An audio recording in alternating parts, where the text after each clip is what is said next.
बोलिए श्री कृष्णचंद्र भगवान की जय। हेलो दोस्तों, मैं लाल बाबू और आप देख रहे हैं मेरा यूट्यूब चैनल लाल बाबू भक्ति ज्ञान।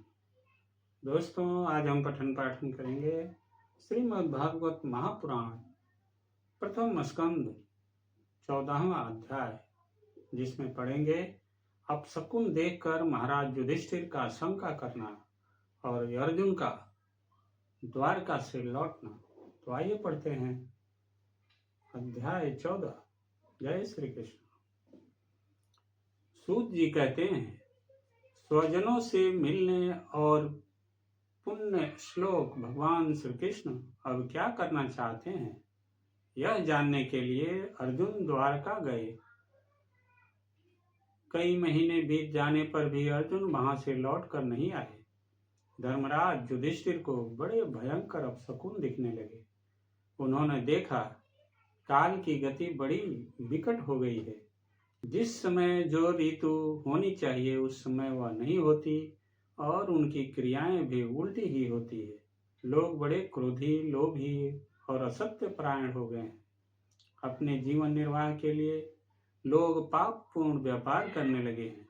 सारा व्यवहार कपट से भरा हुआ होता है। यहाँ तक कि मित्रता में भी छल मिला रहता है। पिता माता, सगे संबंधी, भाई और पति पत्नी में भी झगड़ा टंटा रहने लगा है। कली काल के आ जाने से लोगों का स्वभाव ही लोभ, दंभ आदि अधर्म से अभिभूत हो गया है और प्रकृति में भी अत्यंत अरिष्ट सूचक अपशकुन होने लगे हैं। यह सब देखकर युधिष्ठिर ने अपने छोटे भाई भीमसेन से कहा। युधिष्ठिर ने कहा, भीमसेन, अर्जुन को हमने द्वारका इसलिए भेजा था कि वह वहां जाकर पुण्य श्लोक भगवान श्री कृष्ण क्या कर रहे हैं इसका पता लगा आए और संबंधियों से मिल भी आए। तब से 7 महीने बीत गए, किंतु तुम्हारे छोटे भाई अब तक नहीं लौट रहे हैं। मैं ठीक ठीक यह नहीं समझ पाता हूँ कि उनके न आने का क्या कारण है। कहीं देवर्षि नारद के द्वारा बतलाया हुआ वह समय तो नहीं आ पहुंचा है जिसमें भगवान श्री कृष्ण अपने लीला विग्रह का संवरण करना चाहते हैं। उन्हीं भगवान की कृपा से हमें यह संपत्ति, राज्य, स्त्री, प्राण, कुल, संतान, शत्रुओं पर विजय और स्वर्ग आदि लोकों का अधिकार प्राप्त हुआ है। भीमसेन, तुम तो मनुष्यों में व्याघ्र के समान बलवान हो। देखो तो सही, आकाश में उल्कापात आदि, पृथ्वी में भूकंप आदि और शरीरों में रोग आदि कितने भयंकर अपशकुन हो रहे हैं। इनसे इस बात की सूचना मिलती है कि शीघ्र ही हमारी बुद्धि को मोह में डालने वाला कोई उत्पात होने वाला है। प्यारे भीमसेन, मेरी बाईं जांघ, आंख और भुजा बार बार फड़क रही है। हृदय जोर से धड़क रहा है। अवश्य ही बहुत जल्दी कोई अनिष्ट होने वाला है। देखो, यह शियारिन कोई अनिष्ट उदय होते हुए सूर्य की ओर मुंह करके रो रही है। अरे, उसके मुंह से तो आग भी निकल रही है। यह कुत्ता बिल्कुल निर्भय सा होकर मेरी ओर देखकर चिल्ला रहा है। भीमसेन, गौ आदि अच्छे पशु मुझे अपने बाएं करके जाते हैं और गधे आदि बुरे पशु मुझे अपने दाहिने कर देते हैं। मेरे घोड़े आदि वाहन मुझे रोते हुए दिखाई देते हैं। यह मृत्यु का दूत, पेड़ुखी, उल्लू और उसका प्रतिपक्षी कौवा रात को अपने कर्ण कठोर शब्दों से मेरे मन को कंपाते हुए विश्व को सुना कर देना चाहते हैं। दिशाएं धुंधली हो गई है। सूर्य और चंद्रमा के चारों ओर बार बार मंडल बैठते हैं। यह पृथ्वी पहाड़ों के साथ कांप उठती है। बादल बड़े जोर जोर से गरजते हैं और जहां तहां बिजली भी गिरती ही रहती है। शरीर को छेदने वाली एवं धूलि वर्षा से अंधकार फैलाने वाली आंधी चलने लगी है। बादल बड़ा डरावना दृश्य उपस्थित करके सब ओर खून बरसाते हैं।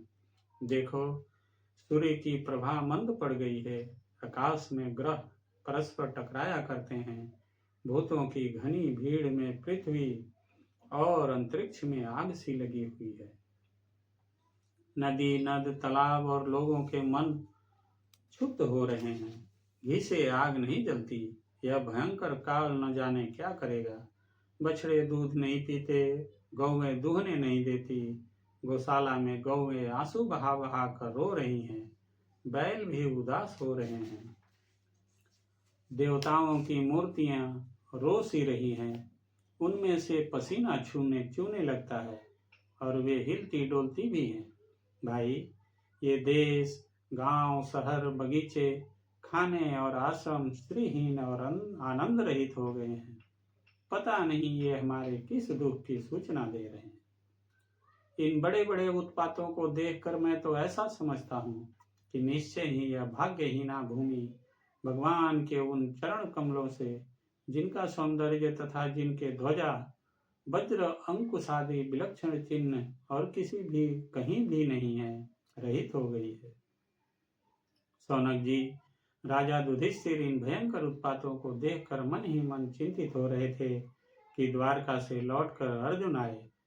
युधिष्ठिर ने देखा अर्जुन इतने आतुर हो रहे हैं जितने पहले कभी नहीं देखे गए थे।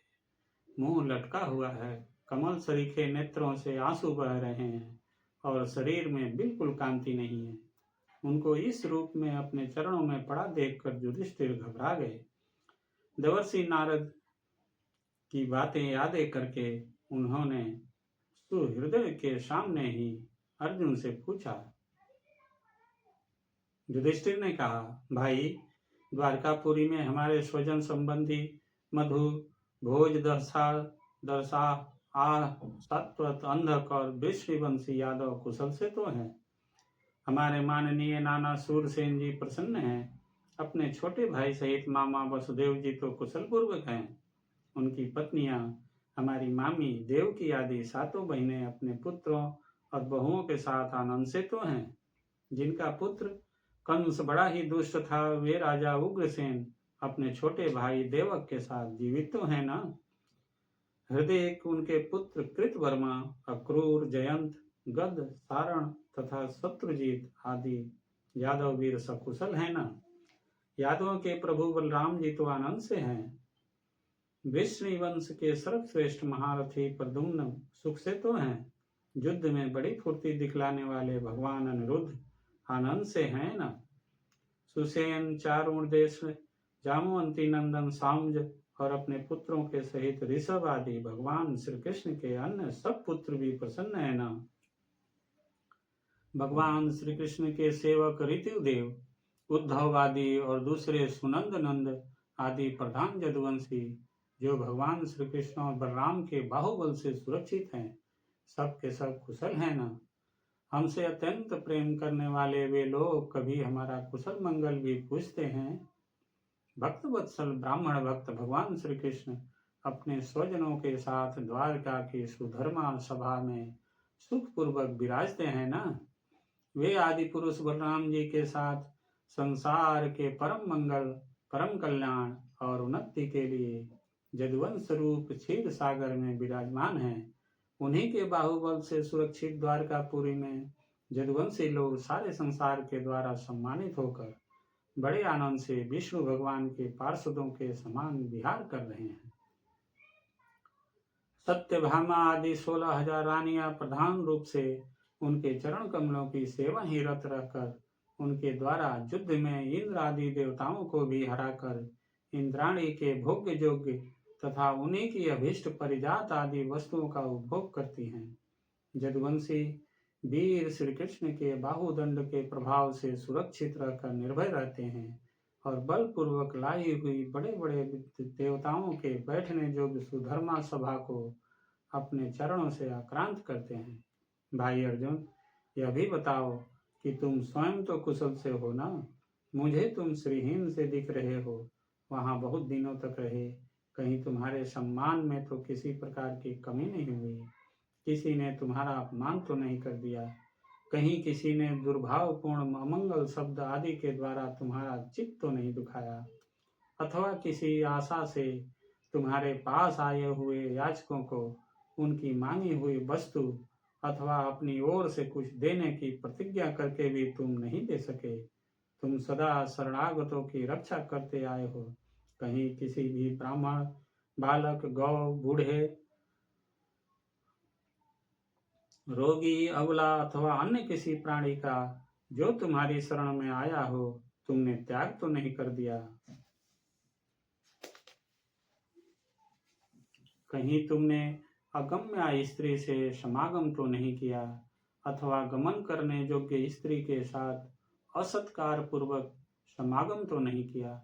कहीं मार्ग में अपने से छोटे अथवा बराबरी वालों से हार तो नहीं गए, अथवा भोजन कराने योग्य बालक और बूढ़ों को छोड़कर तुमने अकेले ही तो भोजन नहीं कर लिया। मेरा विश्वास है कि तुमने ऐसा कोई निंदित काम तो नहीं किया होगा जो तुम्हारे योग्य न हो न हो अपने परम प्रियतम अभिन्न हृदय परम सुहृद भगवान श्री कृष्ण से तुम रहित हो गए हो। इसी से अपने को शून्य मान रहे हो। इसके सिवा दूसरा कोई कारण नहीं हो सकता जिससे तुमको इतनी मानसिक पीड़ा हो। इति श्री श्रीमद्भागवते महापुराणे पारमहंस्यां संहितायां प्रथम स्कंदे युधिष्ठिर वर्तिको नाम चतुर्थोऽध्यायः। बोलिए श्री कृष्ण चंद्र भगवान की जय। दोस्तों, आज की कथा यही समाप्त होती है। आगे की कथा अगले वीडियो में पढ़ेंगे। तब तक आप सभी खुश रहिए, स्वस्थ रहिए और आनंदित रहिए। दोस्तों, आपसे नम्र निवेदन है कि यदि अभी तक आपने इस चैनल को सब्सक्राइब नहीं किया है तो कृपया सब्सक्राइब कर लीजिए, बेल आइकन दबाइए और दोस्तों के साथ शेयर जरूर कीजिए। आप सभी का बहुत बहुत धन्यवाद। जय जय श्री कृष्ण, जय राधे कृष्ण।